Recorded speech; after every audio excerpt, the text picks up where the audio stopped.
Good luck. Top 7 answers are on the board. Here's your question. Magbigay ng activity na nagagawa sa dagat pero mahihirapan kang gawin sa ilog. Stephanie, Sa ilog, surfing.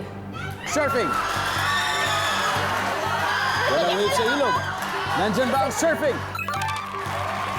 Pero, bedo pang mas mataas. Kuya Mike, activity na nagagawa sa dagat pero mahirap gawin sa ilog. Volleyball. Sa ano kasi sa ilog, madalas mga bato-bato doon, tsaka bundok. Diba? O, Paano sa ka dagat, magbabalibol nagagawa dun? mo yun. Sabi ni Michael Flores, volleyball. Uy, wala. Stephanie, pass or play? Play, Let's syempre. play round 2. Come on. Sunshine, magbigay ng activity. Could be anything nagagawa sa dagat pero mahihirapan kang gawin sa ilog. Mag-jet ski! Mga ganyan. Yan yan! Andyan yan! Nandiyan ba ang jet ski? Priscilla, magbigay ng activity nagagawa sa dagat pero mahihirapan kang gawin sa ilog. Ano, siguro yung Pag...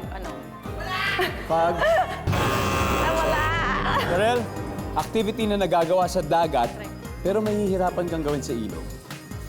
Kiteboarding. Kiteboarding! Yung kiteboarding, so para siyang malaking kite, tapos talagang lumilipad ka sa ere. Oo, parang ganun. Parang surfboard din siya, di ba? Or parang wakeboard. Yan. Kiteboarding. Kiteboarding, nandyan ba ang kiteboarding? Wala. Stephanie, magbigay na activity na nagagawa sa dagat pero mahihirapan kang gawin sa ilog. skinny dipping. Skinny dipping! Kasi siguro ilog, mababaw lang eh. Hanggang dito lang yung, hanggang dito lang yung ilog. Di ba? At least sa, sa dagat, talagang pwede ka lumubog. Skinny dipping! Wala. Ito talagang alam ko po sila, madalas po sila sa dagat, madalas din sila sa ilog. Di ba? Anyway. Matalas naman ang pandinig mo. Magbigay na activity na nagagawa sa dagat pero nahihirapan gawin sa ilog. Simple. Mag-scuba diving. Scuba diving. Ikaw, Polo. Tama ka, bro. Scuba diving. Scuba diving. Uy, Michael. O sige, ibahin ko lang. Para sailing. Para sailing. Para sailing. May iba Okay. lang.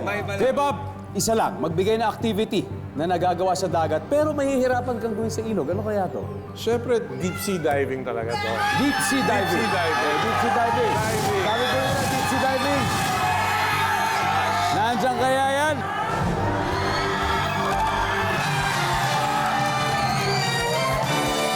Alright, tignan natin. Ano ba yung mga hindi natin nakuha? Ang dami pa nito. Everybody, number 6.